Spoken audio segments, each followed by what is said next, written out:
Welcome to week 2, everyone. I want to start off this intro video orienting you to what is coming this next week, reflecting a little bit on what we've just done in week 1 by thanking you for the just warm discussion introductions that we had this past week. I appreciate the spirited quality of our conversation and just the charity, generosity with which you've engaged the material, one another. I really appreciate that. So thank you. I think it's set the tone for a really great uh, discussion, learning for the next 10 weeks. I'm coming to you here from a car because my house is very loud with 4 children all at home and 2 dogs. And I don't have a room that is an office in the house. I have been using the backyard, as you've probably noticed in some of my video responses to you. And it's pouring rain today in Los Angeles, so no backyard office for today. That means I'm in my car. I know a lot of us are just dealing with all kinds of changes to our life. Some of us are on the front lines of public service these days, responding to the most immediate needs of people with this disease. Others of us, I think, are under really significant pressures because of losses at work, difficulties at home, and so I know that this is a really challenging time in some ways, without precedent, probably in a lot of our lives. In the midst of it, I think, as I said in the kind of welcome video to the whole class, it's a time of unveiling where the needs of our society, of our communities, are being laid bare. Many of them were already there, and the spread of a disease is bringing them to light in a way that perhaps they were not as visible before. And in times like this, I think it's especially crucial for us. I might say we're being called to be people who show compassion to others, are filled with love for our neighbors in the concrete ways that we treat one another, are committed to being truthful about what is being lost and what is being exposed, even if that is uncomfortable. Doing that in a way that is mindful of people's suffering, and an expression perhaps of what Paul is going to teach us later in this letter, that the work of the Spirit among us enables us to weep with those who weep, to grieve with those who grieve, and at the same time to be people that will not cave to hopelessness, especially in the way that we treat one another, but insist on the power of mercifulness, of solidarity in a time like ours. So I hope that you're finding our class not just to be, something that you can be busy with while stuck at home, but also an inspiration as we study scripture together and draw on the gifts of the Spirit through one another to respond to the moment that God has chosen us to live in as people bearing the name of Jesus and called to love God and one another in his name. I want to devote most of this video to a couple of key issues that have already begun to emerge in the first week and that are going to become increasingly important in this next week and beyond. The first one has to do with the political nature and dynamic of Paul's gospel and his teaching in Romans. And I want to give a word of caution about this. This has been something that is relatively new, I think, to some of us. It was emphasized by both Jacob Taubes and Neil Elliott in readings this past week. I have a lot of sympathy with those writers.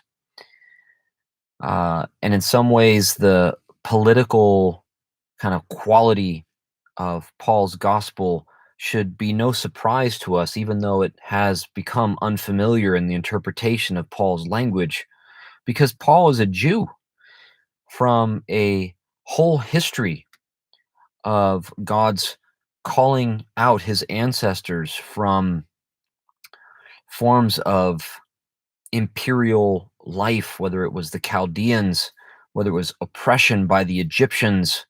Um, I was thinking of Abram being called from the Chaldeans at the beginning. Obviously, Habakkuk has been complaining to God about the dominance of latter day Chaldeans and receives assurances that God will not give up on God's people and that God will make good on God's promises.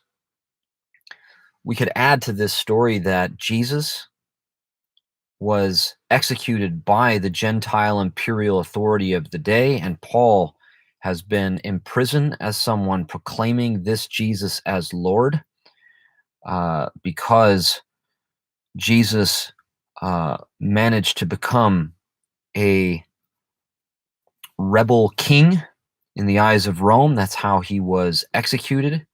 And people proclaiming him as Lord and forming communities to serve him in the world has been treated as a threat to the imperial order. Anyway, all of this hopefully helps you see that, of course, there is a political, anti-imperial edge force to Paul's gospel. The caution, though, that I want to give is that I think that for all of the importance of this and how new it might be for some of us, opposing the Roman Empire, I think, is not the point of Paul's letter to the Romans. It's not the most direct point of his gospel.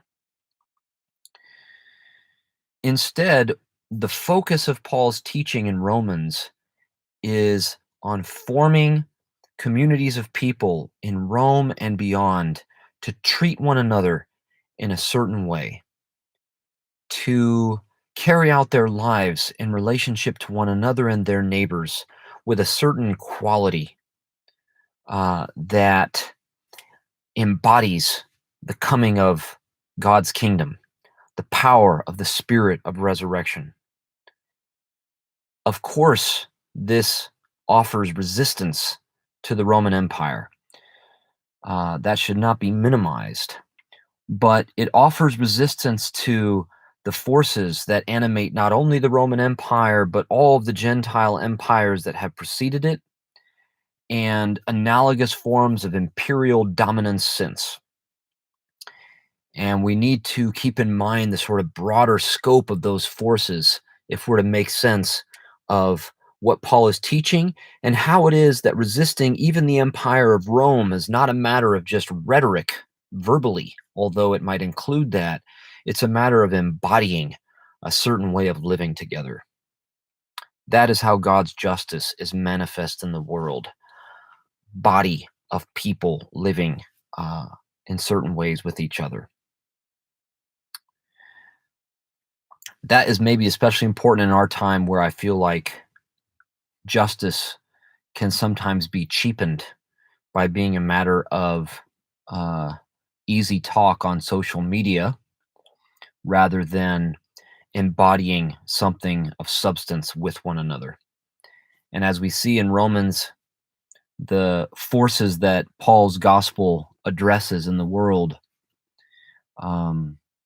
forces that oppose God's kingdom, are not only social, political, economic, though they certainly are, they are also psychological. They address inner struggles that every person is dealing with that cannot be distinguished neatly from the social and political struggles that they address as well. They are of a piece. So, this is something that I think we've got to keep in mind. And in doing so, what I'm trying to encourage is to really track carefully with the development of the argument and to follow what Paul is saying as opposed to just kind of seizing upon certain overtones of it or whatever. There's actually a specific rhetorical pastoral purpose that Paul is carrying out with the words that he's writing and the way that he's writing them and the tone that he's writing them. And that's what we want to uh, be able to express in our interpretation. It's going to take seriously, I think, the political, anti imperial edge of Paul's gospel, but not mistake simply opposing Rome for the point of what Paul is teaching, even if it is involved in what Paul is teaching. Second main issue that I want to address is the audience of this letter. Audience. In chapter 1, verse 6, as part of Paul's greeting and introduction of himself, which is, of course, a kind of summary account of his gospel. Then again in verse 13 of chapter 1, explicitly later on in the letter in chapter 11, he identifies his audience as of Gentile background. Why is this important? Because conventionally, in the history of the interpretation of Romans, and for many of the habits of our own minds, Paul is thought to be arguing against Jews, to be speaking against typical Jewish tendencies or something like that in Romans. And that simply does not square, as I think the explicit words of the letter tell us, with the audience as Paul identifies it. That means that when Paul begins to speak in chapter 2 against certain ways of understanding the law, certain ways of understanding circumcision specifically, we should not attribute what he is opposing to general tendencies of Jews. We have to ask how it is that Paul is addressing something that is current among people of primarily Gentile background in the Roman communities that he's writing to, and how, of course, we might reflect these same tendencies ourselves.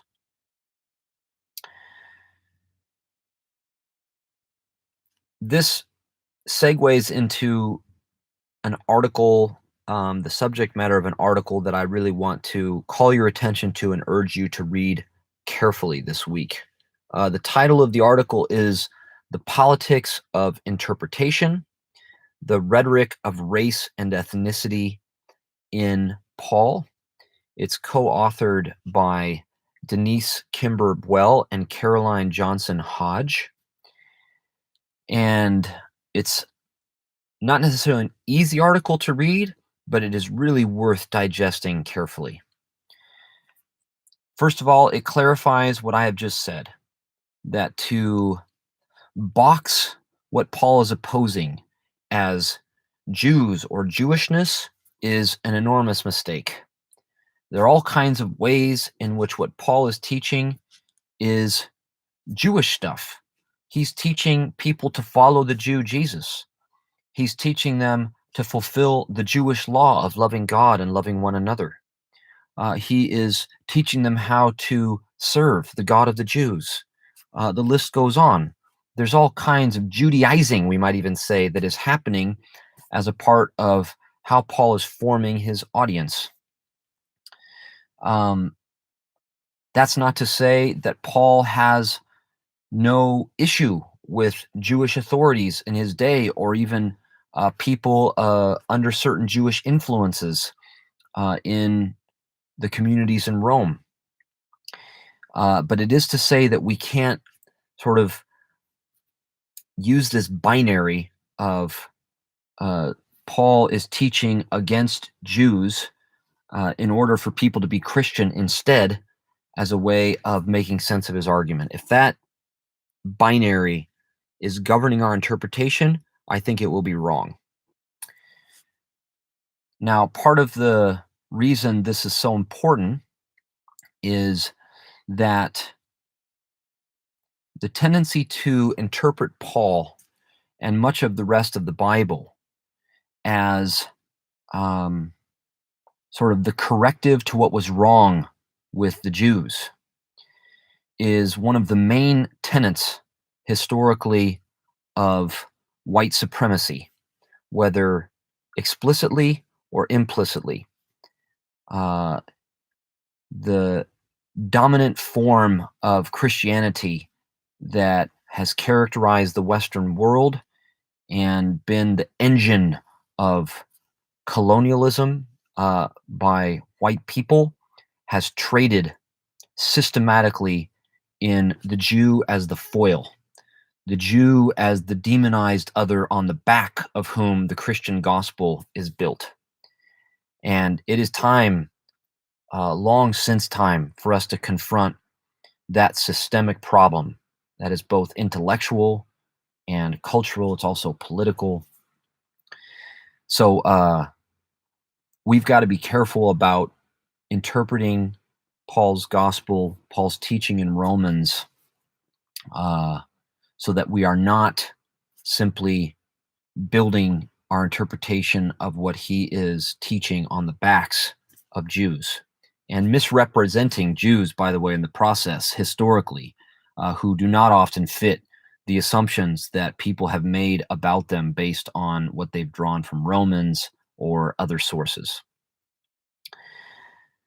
One of the other things that this article that I want you to read carefully shows us that's related is that binary of Jew, Christian, or something has often been kind of mapped onto a binary of sort of ethnocentrism versus something universal. So supposedly Paul is thought to be arguing against Jewish ethnocentrism in favor of something that is universal as Christian, available to all in a way that Jews supposedly wanted to hold back and keep only for themselves. I think that this interpretation of the letter is very common and very poor. And so I want to urge you against it and take seriously what this article calls our attention to, which is namely that the way that the gospel is expressed always involves the particulars of people's lives, which we might conceptualize in ethnic terms or cultural terms. There's never an expression of the gospel that is culturally innocent or ethnically innocent. There's all kinds of ethnic and cultural particulars that inform any expression of the gospel, including Paul's, including our interpretation of it. And the way that we sort of come at the interpretation of Paul as if we could choose between something that's ethnically particular and something alternatively that's universal has been one of the key ways that the dominant parts of society, again, this has been primarily white people in the Western world, have hidden their own ethnic and cultural particulars behind a smokescreen of supposed universality. And so we've got to confront that related tendency. And all of this is a matter of, again, taking Paul's audience seriously and trying to track with what the specific rhetorical purpose is of the argument that he's making at the stage that he's making it in Romans. And being wary of these overly generalized categories or binaries that keep us from actually doing that careful sort of tracking with the thread of the argument. Of course, Paul does have something to say about how the gospel of God about Jesus, the Messiah, is the hope for the entire world. But the way that it is a hope is not by moving from something that is ethnically particular to something that is ethnically innocent and universal. The gospel is all about embracing and shaping the particulars of everyone's life, of every community's life. And we will see how the argument of Romans is actually invested in precisely that concern, taking people seriously in terms of where they come from, how they have been shaped, being responsive to their needs, as opposed to forcing them to assimilate to something that might be supposedly God's gift to the world, but is in fact assimilating to a dominant form of society that might be disintegrating for them, unresponsive to their history, the presence of God in their past and present.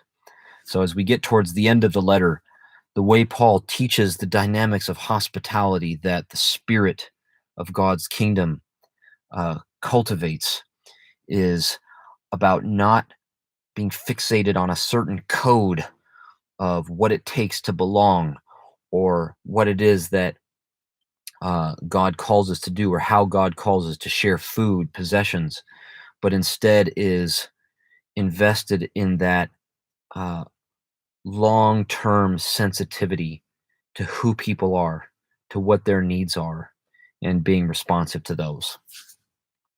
I hope this gives you a little bit of a guide, maybe whet your appetite a little bit for what's coming this week, and I look forward once again to some more rich discussion in both response forums.